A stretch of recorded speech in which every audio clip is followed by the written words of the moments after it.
Good evening. I am Jeffsy Abang, of course, your own student nurse. I am from Adventist University of the Philippines. And tonight, we have agreed, just like last time po, na we have a one-on-one session of what we have talked about. Kamusta naman po kayo, ma'am? Are you doing good these past few days? Okay lang, ma'am. Kahit na pagod tayo. Mabuti naman po kung ganun, ma'am. Balita ko, ma'am, lilipat na kayo ng district, ma'am. Ay, yes, ma'am. Ma-home base na kami sa wakas. Mabuti po yun kung ganun, ma'am. Bawas stress ba yun sa inyo, ma'am? Siyempre, bawas stress talaga kasi sa bahay na namin kami lilipat. Okay, ma'am. No, there's no place like home. That's good to hear, ma'am. Ready na po ba kayo? Komportable po ba kayo dyan sa pesto nyo, ma'am? Baka gusto nyo po munang uminom ng tubig or umihi. Pwede bang humiga?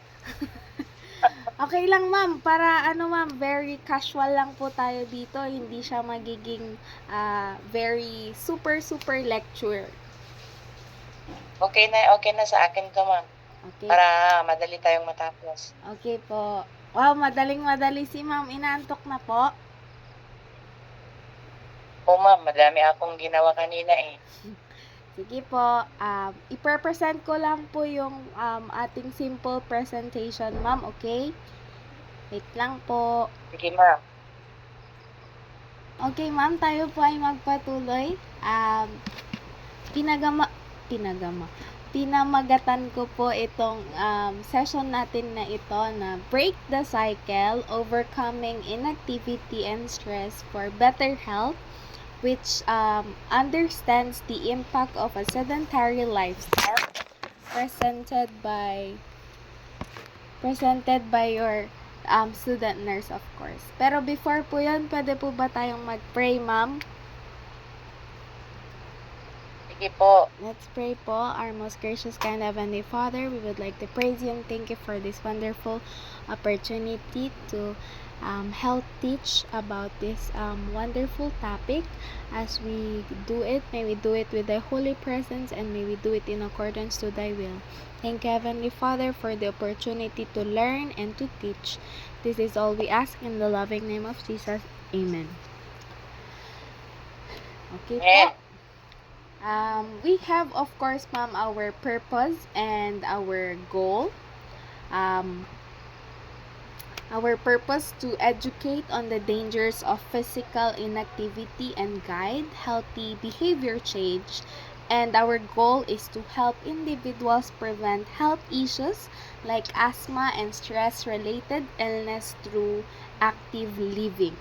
So, nung last po na nag-usap tayo, ma'am, yung mga napag-usapan po natin ay lahat po nakalink sa pagkaka-stress nyo po, di ba? Kung tama po ako? Yes, ma'am. Okay po.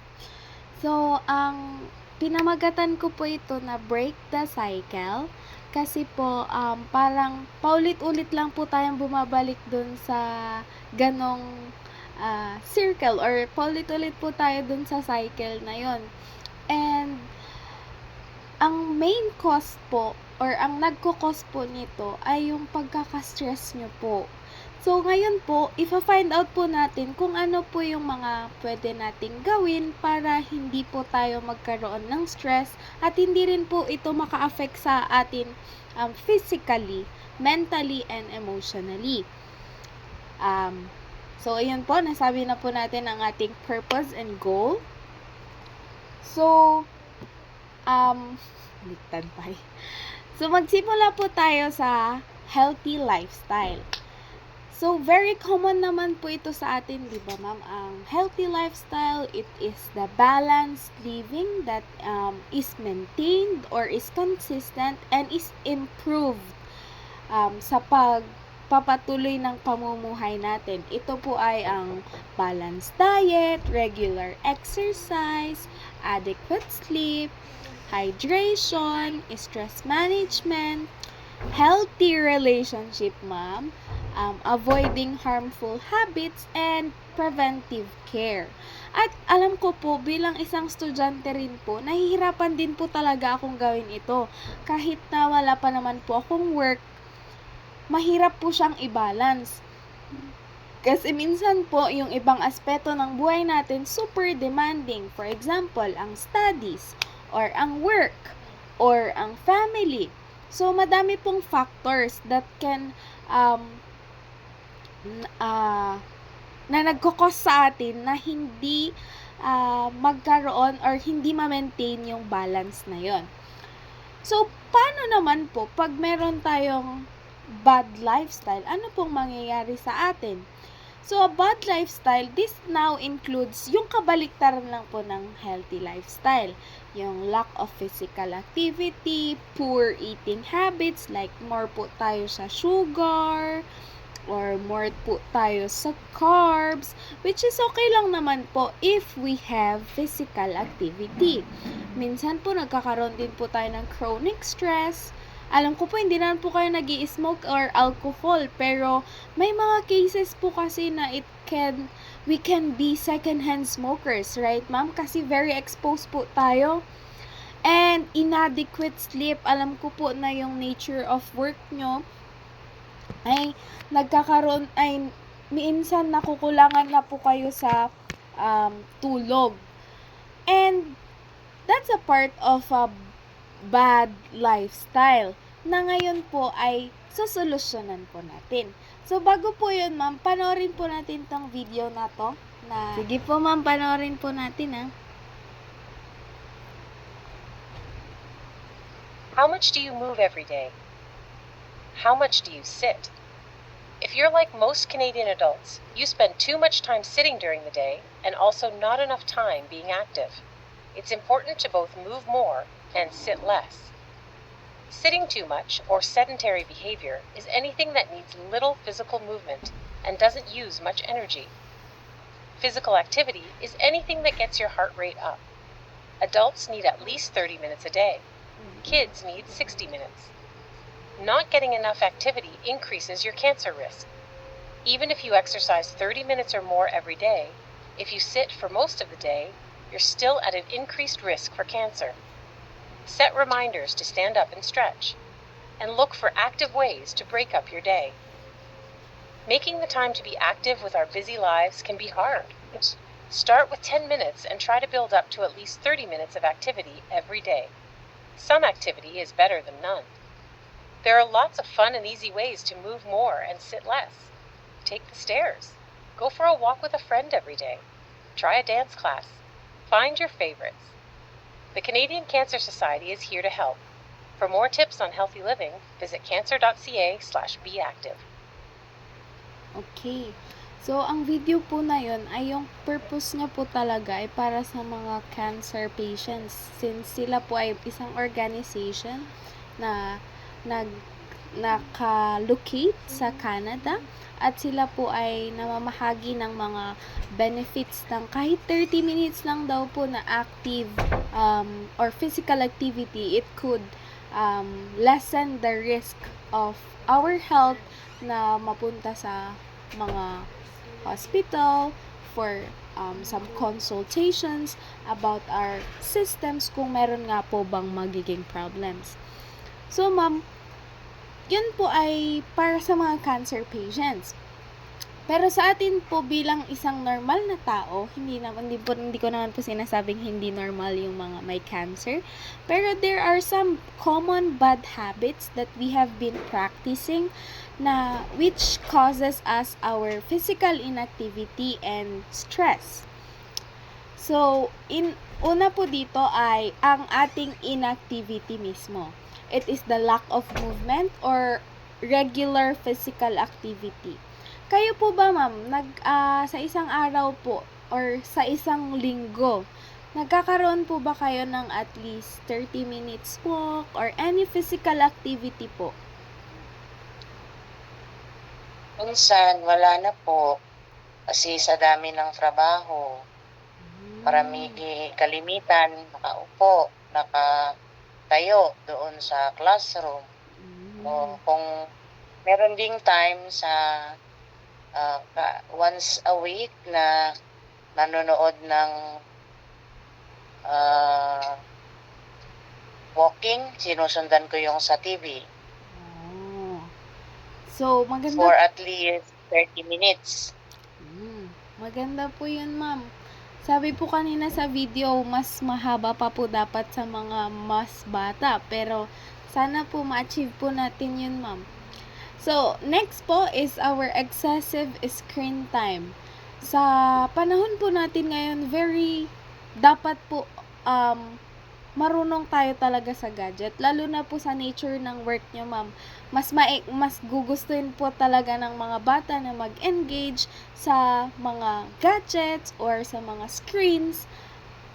Pero, yeah.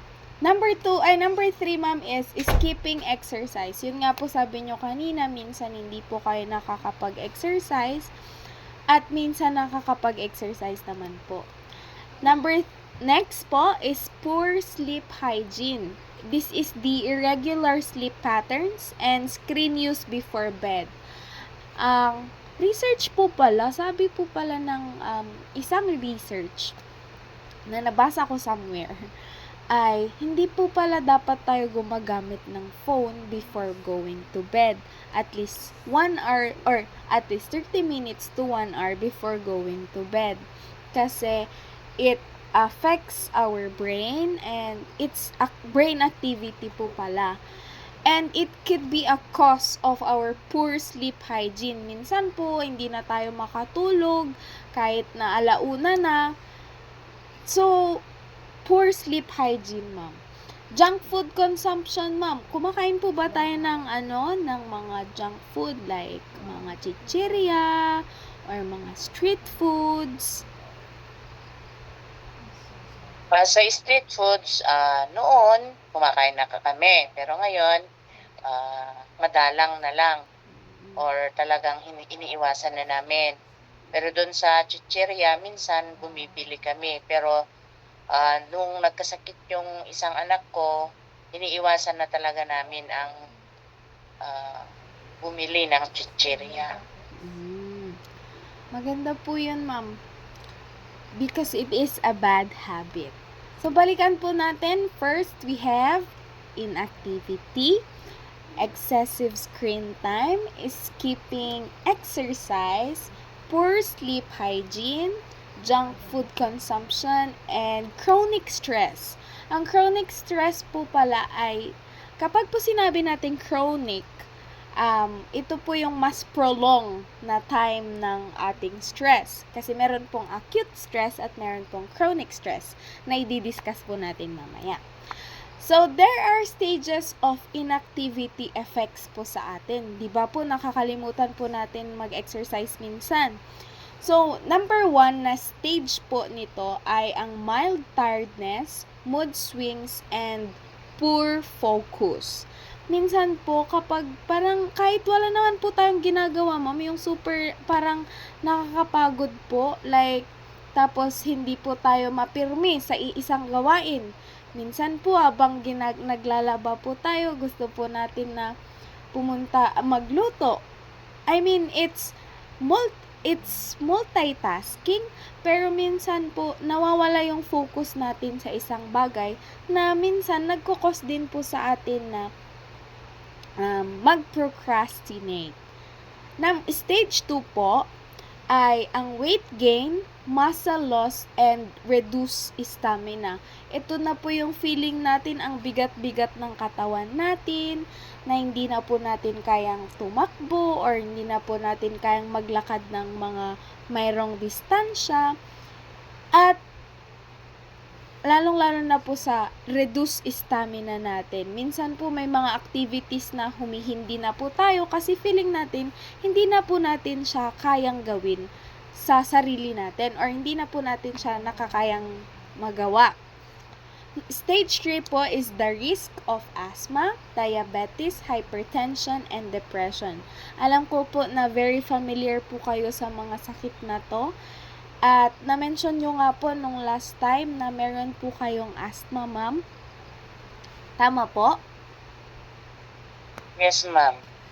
So, ito po yung nakita na po natin, ma'am, kung ano po yung main or yung root cause ng ating sakit or ng ating asthma. It is inactivity or physical inactivity. So, ano po ba ang pwede nating gawin para maiwasan? Kasi these are still reversible actions, ma'am. So, titignan po natin. Oh, ayan pa pala. Yung health risk of inactivity. Meron po tayong heart disease, asthma attacks, obesity, depression and anxiety, weak bones and muscles, and poor immune system. Yung sa poor immune system po, minsan po mabilis tayong magkaroon ng sakit. Yung onting lamig lang, inuubo na po tayo, or yung onting init lang, hindi na po natin kayang i-maintain ang hydration ng ating katawan. So, how do we prevent and manage these effects? Since meron po sa atin ang stages na ito, ano po ang pwede natin gawin? Paano po natin siya ma-prevent for the future purposes? And paano po natin siya ma-manage? Since some of the stages are now visible sa atin. Number 1, ma'am, of course, stay physically active. Kasi yun nga po yung pinaka root cause ng ating situation ngayon. Even light exercise helps.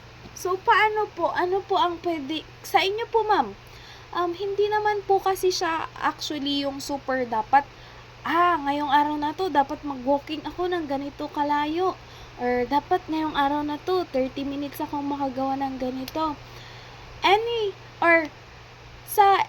Kung saan po kayo komportable at kung saan po kayo convenient, kung ano po yung malapit sa inyo, kung ano po yung mas gusto nyo or mas komportable po kayong gawin, yun po ang gawin natin. Kahit po magsimula po muna tayo sa 10 minutes walk. Di ba po nabanggit nyo po kanina na nanonood po kayo sa TV ng yung mga 30 minutes walking, ganyan.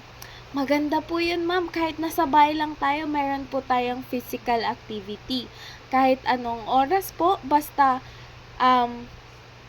mayroon po tayong exercise daily or weekly. So, number 2, ma'am, use asthma-friendly fitness. Ito na po yung di ba po, nasa stage 3 na po tayo kasi meron po tayong symptoms ng asthma. So, ang dapat lang po nating gawing exercise ay yung friendly lang po sa atin. Hindi naman po tayo pwedeng super gumalaw, yung very energized po tayo sa mga gawain. Kasi baka mamaya po tayo naman po yung maatake. So, asthma-friendly fitness po. Number 3 po is practice breathing techniques. Ito po ay tinuro sa akin ng isang doktor nung mga nakaraang taon. Ang pinaka-the best daw po na breathing techniques na pwede natin gawin ay yung pagising po natin sa umaga, huminga po tayo ng malalim, and then exhale. Pwede po natin tong gawin every time na magising po tayo para po ma-expand ang ating lungs. Po? Para, Humihina ang signal mo, ma'am. ay, Choppy po kayo. saan po tayo nag-stop, ma'am? Nagsasauna kayo to. Narinig ko po kayo pero hindi ko nakita yung picture. Pati kayo nawala. Pero meron na po ulit? Opo, meron na, ma'am. Okay po. So, sige po, ituloy po natin ang ating practice breathing techniques. Okay na po tayo doon. Avoid triggers and monitor health. Di ba po pag may asthma, meron po yung mga triggers. Pero minsan hindi talaga yun maiwasan, di ba, ma'am? Lalo na po yung sa mga usok. ng mga naninigarilyo kasi hindi naman po natin pag-aari ang daanan, ang mga public places na hindi pa rin na nakakaamoy pa rin po tayo ng mga ganito. Paano nyo po na-avoid ang mga triggers na ito, ma'am? Ang isang nagtitrigger sa akin talaga dyan ay yung usok ng nung kapag may nagsunog ng basura, lalo na kung may plastic, masakit sa dibdib yun. At ang number 1 na masakit sa dibdib yung usok talaga ng sigarilyo. Kaya kahit nandito ako sa bahay, yung mga kapitbahay naman, magaling sila manigarilyo. Kahit nandito ako sa bahay minsan, naka-face mask para hindi ako makaamoy ng usok. Kasi, yun talaga ang number 1 na hate ko. Kapag nakakaamoy ako ng ganun, talagang inaasma ako. Kailangan talaga na mag-nebulizer kapag na-expose sa usok. Tsaka iniiwasan ko na yung mga pabango na very strong ang amoy, tsaka yung mga alikabok, mabaho. Kasi once na nakaamoy ako ng ganon, babahing, maraming beses akong babahing, at saka yun na, yung may wheezes na. Oh. Maganda po, ma'am, na mag-face mask na lang po kayo. Maganda po at alam nyo po ang mga nagti-trigger sa inyo at may mga paraan po kayo para maiwasan ito. So, what are the medical help and supports? So, kanina po na-identify po natin how do we prevent and manage these effects. Ngayon naman po ay our medical help and support. Alam ko po na very familiar po kayo dito. Meron, katulad po ng nabanggit nyo kanina, meron po kayong nebulizer and inhalers. At ang susunod po dito ay ang physiotherapy for pain or stiffness. Nabanggit nyo po nung last interview na na-experience nyo po ang magpa-physical therapy, right, ma'am? Yes. Opo. And health checkups and professional guidance. Alam ko rin po na very well informed po kayo when it comes to medical help and support, and you are most willing to comply kung ano po ang sinasabi ng mga doktor. Witness po ako dyan, ma'am. So, since ang topic po natin a while ago is about breaking the cycle, about the physical inactivity, ang susunod naman po nating i-discuss ay ang stress. So, ano nga po ba ang stress? Ang stress po actually is a natural response to any demand or challenge. Di ba po nai-stress po tayo pag madami tayong gawain? Yun po pala ay normal lang sa atin. Kasi syempre na-overwhelm po tayo kasi madami tayong gagawin, madami tayong aayusin, madami tayong iisipin. It triggers physical, emotional, or mental strain when the demands placed on a person exceed their ability to cope. Minsan po kasi, yung cause ng stress natin, it's because sobra-sobra po yung natatanggap natin na cause ng stress natin. Minsan po, ang cause ng stress natin, ang ating family, ang ating work, ang ating community, ang ating mga kapitbahay na madalas nag-aaway, or ang ating mga anak na makukulit. It's exceeding our ability to cope. Nakakayanin naman po sana natin, pero kapag sobra-sobra na, dun po tayo parang sasabog na lang po tayo at hindi na po natin alam kung ano po yung isusunod nating gagawin.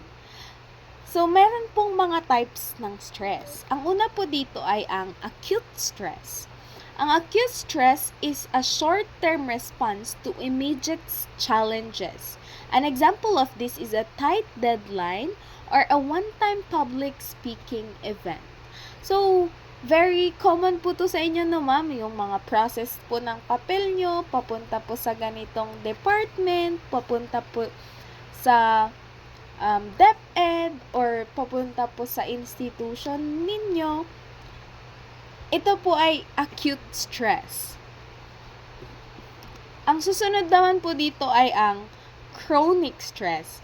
Ito po ay long-term stress that results from ongoing and persistent issues.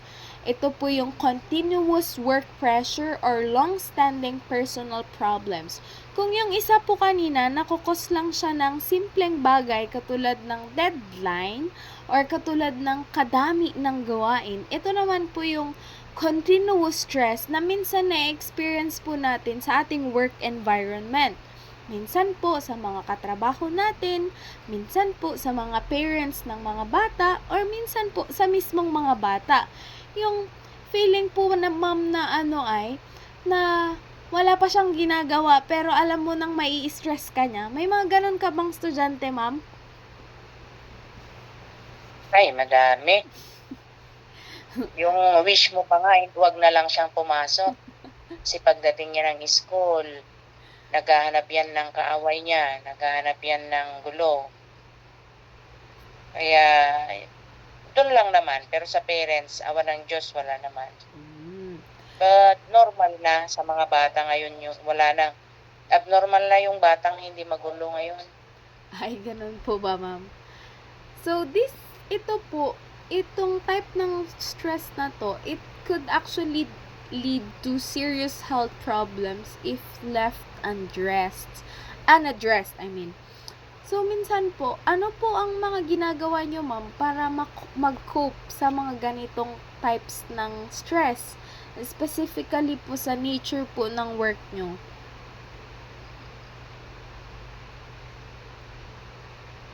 Sa panahon ngayon, kapag nagalit ka sa mga bata at doon ka mag-focus, masisira ka. Yung halimbawa, pinagalitan mo siya, didibdibin mo yun talaga, wala, talagang may stress ka. Pero kapag pinagalitan mo mamaya, wala na, okay na, nasabi mo na, napagsabihan mo na, na-solve na yung problem, huwag mo nang isipin yun kasi tapos na. O, mag-pray ka. Kasi yun naman talaga ang dapat na unahin. Tsaka, yung trabaho na nagpapa-stress sa'yo, trabaho lang yan. Kaya dapat, ang isipin mo, lalo na kung sabay-sabay. Halimbawa, magpasa ka ng mga papers doon sa DepEd, doon sa mission, may papagawa din may mga program, parang nagkakasabay. Ang inaano ko doon one at a time. Hindi ko sila pwedeng pagsabayin. Dapat akong unahin, tapos may susunod hanggang sa panghuli. Oh, mabuti po. Very well-informed po pala kayo sa managing ng stress. Kahit ito po ay isa sa mga causes, I think you're doing a great job po, ma'am.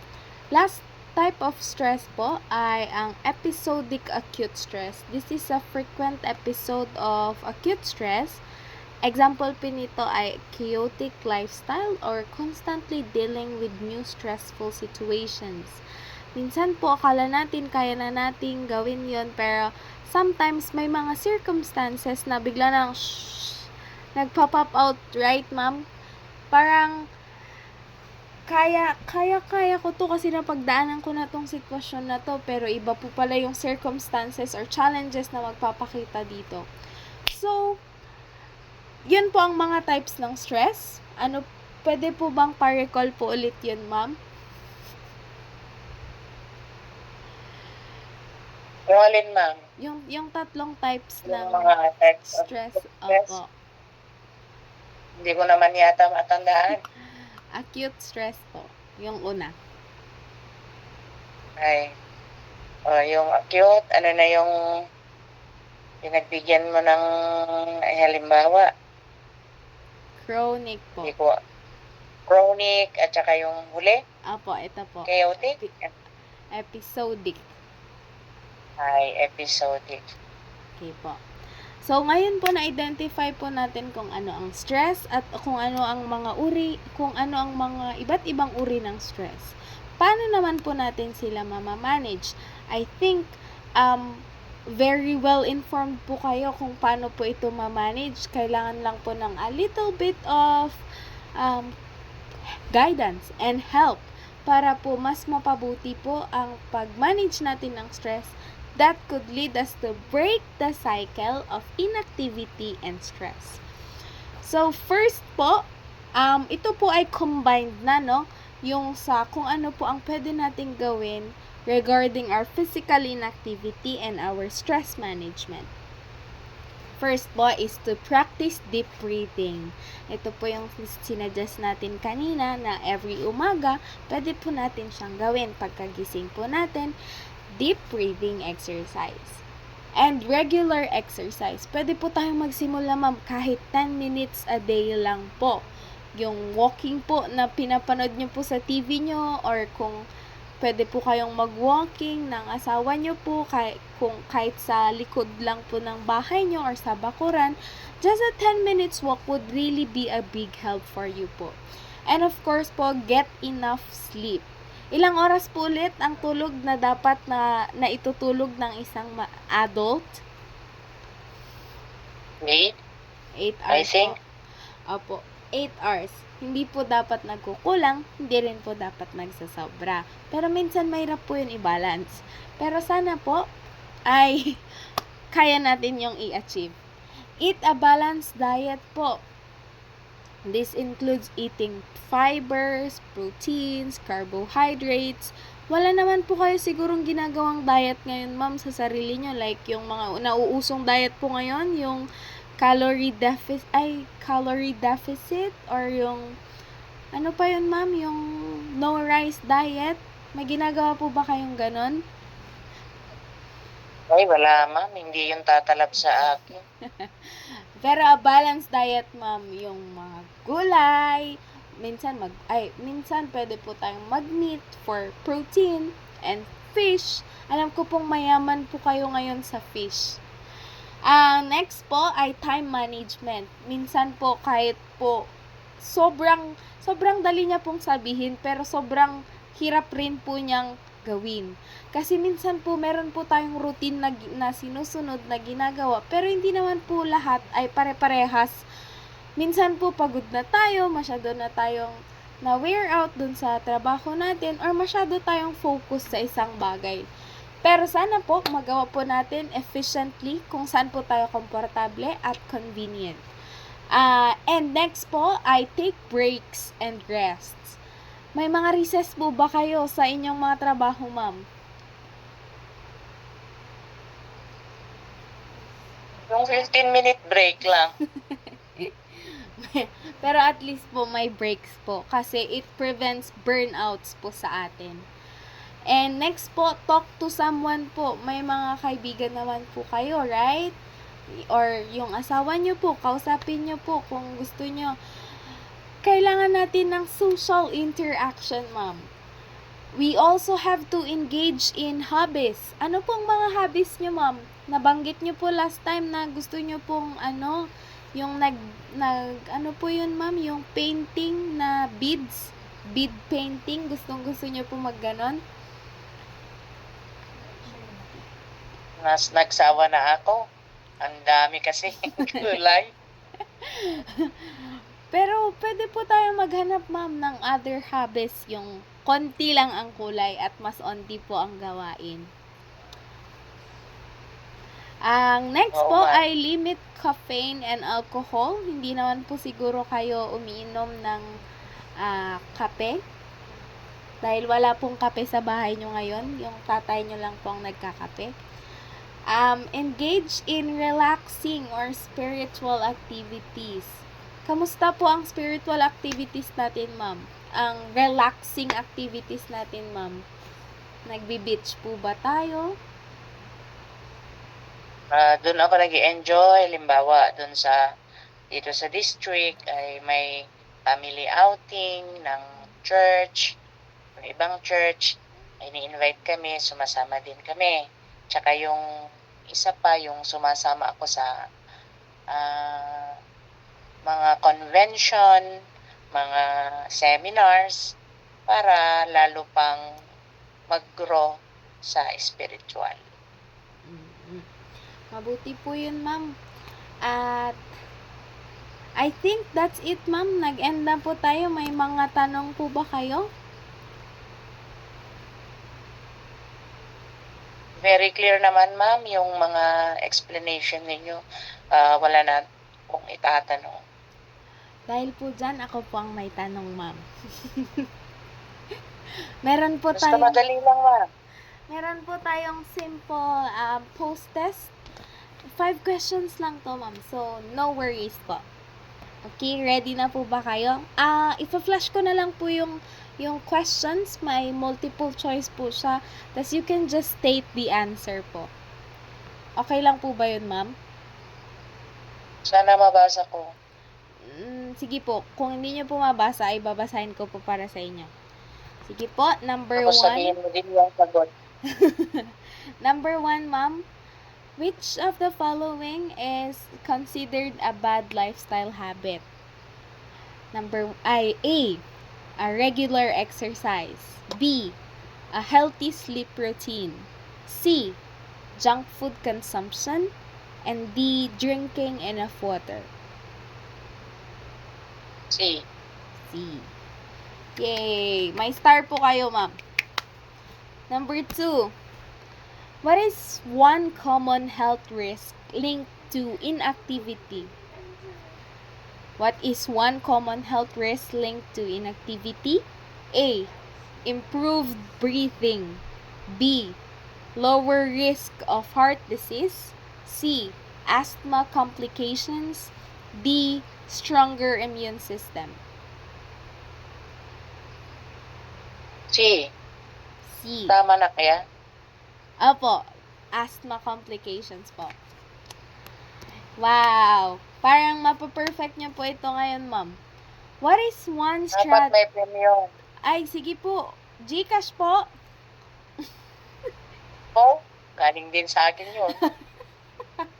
What is one strategy to manage stress and prevent disease? A. Avoiding physical activity. B. Spending more time on gadgets. C. Practicing deep breathing exercise. And D. Skipping meals. Bakit paborito mo ang C? Opo. Favorite ko po ang C kasi galing po ako sa section C. Next po, number 4. What does the Bible say about taking care of our body? B. A. The body is not important. B. The body should be ignored. C. The body is a temple of the Holy Spirit. And D. Only the mind needs care. C. C. Okay. Last question na po. What is the first step in breaking the cycle of inactivity? A. Waiting until you're sick. B. Taking small steps like walking daily. C. Ignoring symptoms. And D. Doing nothing at all. B. Hindi ko na po favorite ang C. Okay po, before we end, let me just give you this verse po. It is found in 1 Corinthians 6 verses 19 to 20. Our body is a temple of the Holy Spirit. I think that's it po. Thank you so much, ma'am, for your participation for this evening. I hope you have learned something po tonight or at least pick up some key takeaways. At sana po naging komportable po kayo sa ating pag-uusap ngayong gabi. Yes, ma'am. Okay po, before po tayo mag-end, pwede po tayong mag-picture.